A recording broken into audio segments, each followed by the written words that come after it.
Bem-vindos a mais uma conversa aqui no nosso espaço. Hoje, o nosso foco é mergulhar na vida de Frei Fidelis da Mota. A gente tem como base umas notas biográficas, sabe? Uns fragmentos que detalham momentos bem importantes da trajetória dele. Isso. É como montar um quebra-cabeça, né?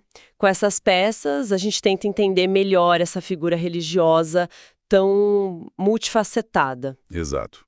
A ideia é essa, descobrir os pontos mais marcantes, o que influenciou ele, talvez até umas surpresas no caminho, né?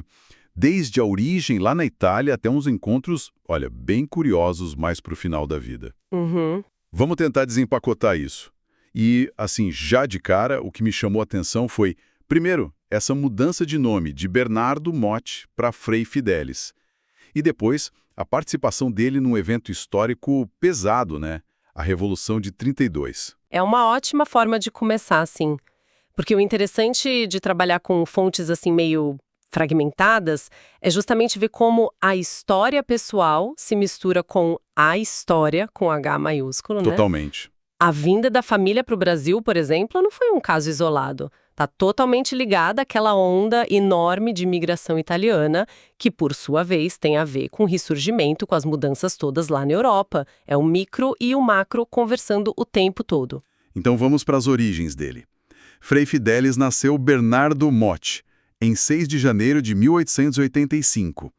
Isso foi lá em Primiero, que na época pertencia à Diocese de Trento, na Itália. Certo. Os pais dele, João Batista Motti e Joana Simeon. E aqui tem um detalhe que as notas trazem que eu achei curioso.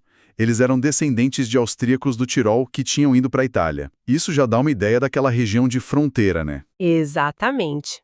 O Tirol, especialmente o sul do Tirol, onde fica Trento, era uma área complexa, né? Com gente falando alemão, italiano, parte do Império Austro-Húngaro até a Primeira Guerra. Ah, Então, essa migração de tiroleses para áreas italianas, mesmo antes da anexação oficial depois da guerra, pode indicar questões econômicas, talvez culturais. O ressurgimento, a unificação italiana ali por 1870, redesenhou tudo, né? Fronteiras, identidades. A família Motti estava bem no meio desse fluxo. Entender isso ajuda a gente a situar o ambiente de onde ele veio. faz sentido. E a conexão com o Brasil veio cedo, né? A família Motti emigrou para cá quando o Bernardo tinha só 1 aninho de idade. Chegaram em São Paulo e a primeira educação formal dele foi no Liceu Coração de Jesus, que era dos padres salesianos, um colégio bem conhecido. Sim, e a escolha dos salesianos não é por acaso, viu? Ordens como os salesianos e depois a gente vai ver os capuchinhos foram fundamentais para acolher e educar essa massa de imigrantes que chegava ao Brasil no final do século XIX, começo do XX. Verdade. Eles não davam só aula, né? Era um ponto de referência cultural religioso, um pilar para essas famílias se estabelecerem num país novo. A família não ficou muito tempo na capital, pelo que as notas indicam. Passaram por Itu e depois se fixaram em Piracicaba. E foi lá, em Piracicaba, que parece ter acontecido um encontro-chave. No início de 1890, o Bernardo, ainda menino, com 5 anos, teve o primeiro contato com os padres capuchinhos. E aqui vem um detalhe que as notas destacam, que parece coisa do destino, sabe? Esses capuchinhos também eram de Trento. A gente não pode subestimar o impacto disso. Imagina num país estranho encontrar gente da sua terra falando talvez o mesmo dialeto, ainda mais religiosos. Pois é. Para uma família imigrante, isso cria um laço na hora, né? De confiança, de familiaridade. É muito provável que essa afinidade regional tenha sido um catalisador para ele se aproximar da ordem e, quem sabe, para a própria vocação depois. Mais que coincidência, talvez tenha sido um fator decisivo mesmo. Parece que sim, um elo fundamental. Esse primeiro contato em Piracicaba levou ao próximo passo. O Bernardo foi estudar na Escola Seráfica dos Padres Capuchinhos, lá em Taubaté. As notas dizem que foi aí que começou a jornada dele para a vida religiosa mesmo. Sim, a escola seráfica era tipo um seminário menor, né? A porta de entrada para quem pensava em seguir na ordem dos capuchinhos. Ali eles tinham a formação inicial, humanística, religiosa, um tempo para discernir a vocação antes de entrar no noviciado de fato. Era preparação. E o passo definitivo veio um tempo depois. Em 4 de fevereiro de 1900, com 15 anos, o Bernardo Motte vestiu o hábito franciscano aquele marrom, sabe? E entrou para a ordem seráfica.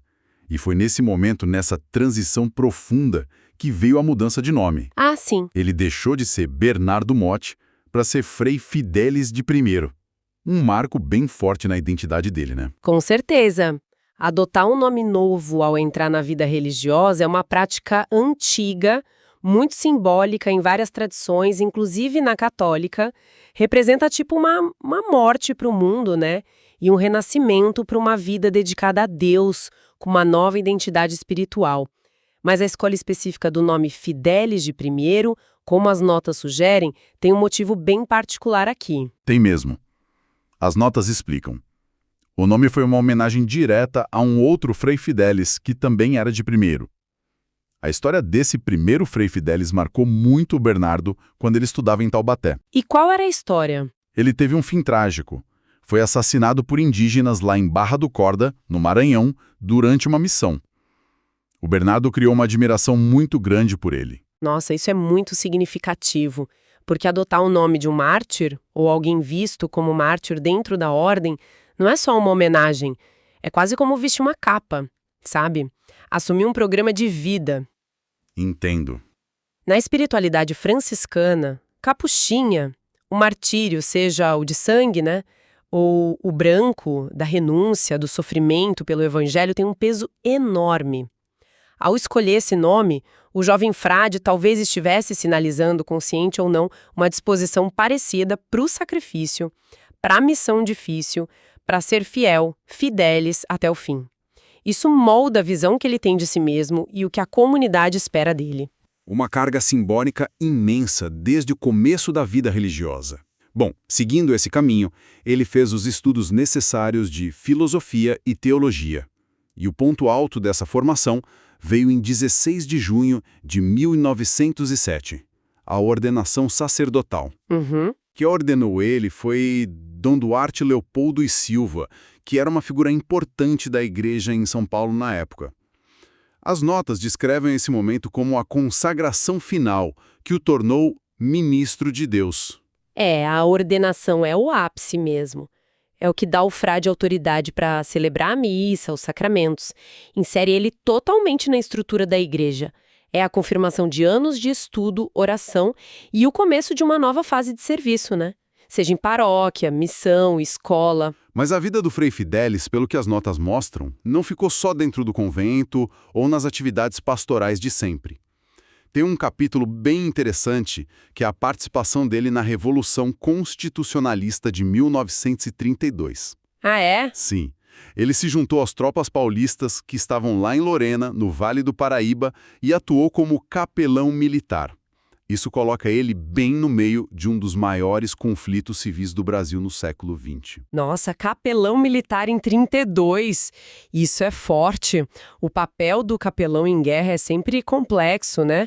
Dar apoio espiritual, moral, celebrar missa em condições terríveis, às vezes até mediar conflitos. Imagino. Estar ali na linha de frente exige muita fé, claro, mas também coragem física, né? Resiliência. A participação dele na Revolução mostra um engajamento cívico, uma disposição para servir em situações extremas, alinhado com a causa paulista naquele momento, revela um lado dele talvez menos esperado, né? Alguém conectado com as lutas do seu tempo. Realmente, adiciona uma camada bem diferente na biografia dele. Agora, avançando bastante no tempo, as notas nos levam para um episódio lá em 1951. Isso foi um ano antes do Frei Fidelis ir para Botucatu. Ele estava em Penápolis, no interior de São Paulo. Certo. E lá ele teve um encontro que parece ter sido muito, muito marcante. Foi com uma figura enigmática. Um certo rabino David Ben Yosef. A descrição desse rabino nas notas é, assim, no mínimo, intrigante. Conta mais. Como ele é descrito? Bom, chamam ele de grande iniciado e de verdadeiro judeu errante. Opa! Iniciado já sugere alguém com conhecimento profundo, talvez meio esotérico, né? Não para qualquer um. Agora, judeu errante, essa é uma figura lendária do folclore cristão europeu, né? Aquele personagem amaldiçoado a vagar pela terra. Exato. Usar esse termo por uma pessoa real, no século XX, é muito forte. Pode indicar alguém sem lugar fixo, um andarilho?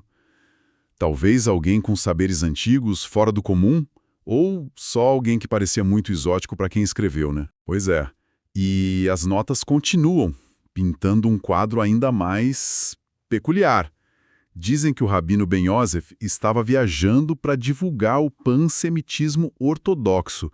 Ele seria um apóstolo almejado desse movimento. Pansemitismo ortodoxo, esse termo não é nada comum. Pansemitismo, a gente pensa em unir povos semitas, né? Árabes, judeus, talvez em oposição ao sionismo ou panarabismo. Agora, ortodoxo pode ser uma base religiosa rígida para isso. Ou talvez fosse o nome que o próprio movimento usava. Estranho, né? Muito. Ser um apóstolo almejado sugere que ele tinha carisma, seguidores. Mas e tem mais. Tem.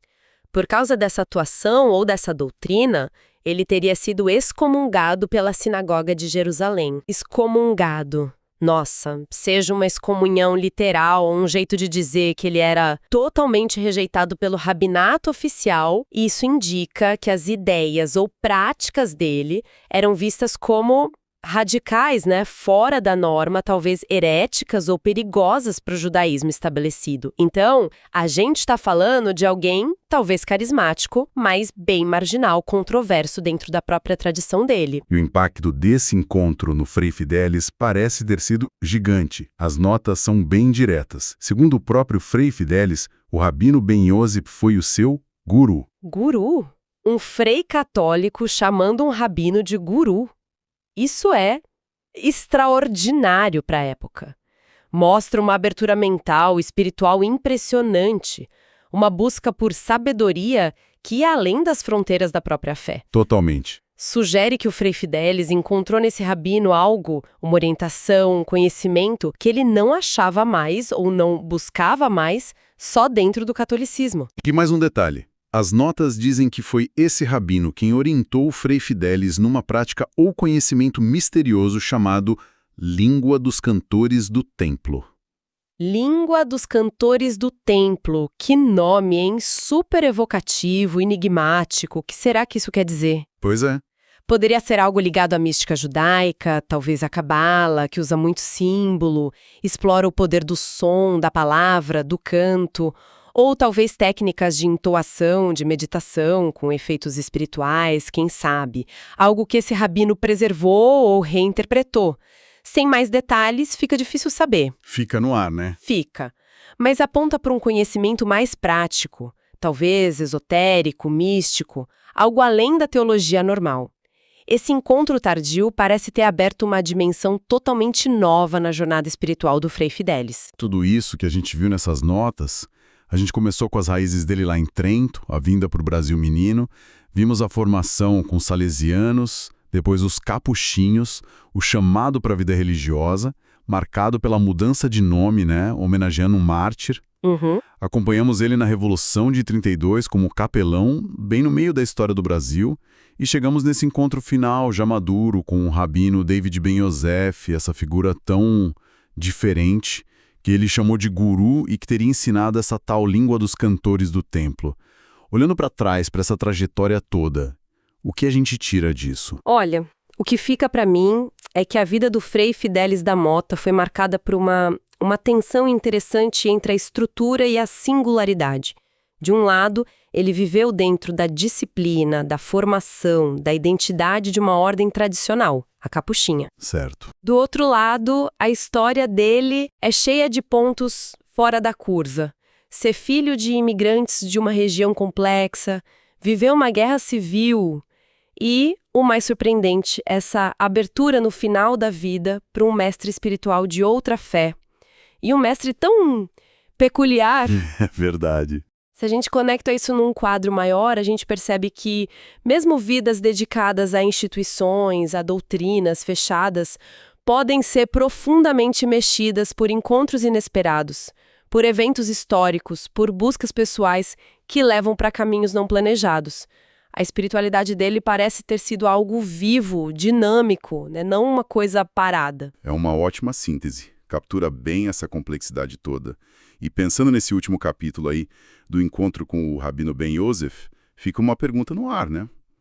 Algo para a gente pensar. Exatamente. A gente pode se perguntar que tipo de transformação interna, sabe? Que novas perspectivas ou que conhecimentos práticos, essa língua dos cantores do tempo, ensinada por uma figura tão fora do comum como esse rabino, pode ter trazido para o Frei Fidelis naquela altura da vida. Boa pergunta. E, de forma mais ampla, o que a história dele ensina para a gente sobre a nossa capacidade de continuar aprendendo, buscando até, ressignificando uma fé já antiga através de encontros que cruzam fronteiras. Talvez a grande lição seja sobre a própria busca espiritual, né? Ela nem sempre vai em linha reta.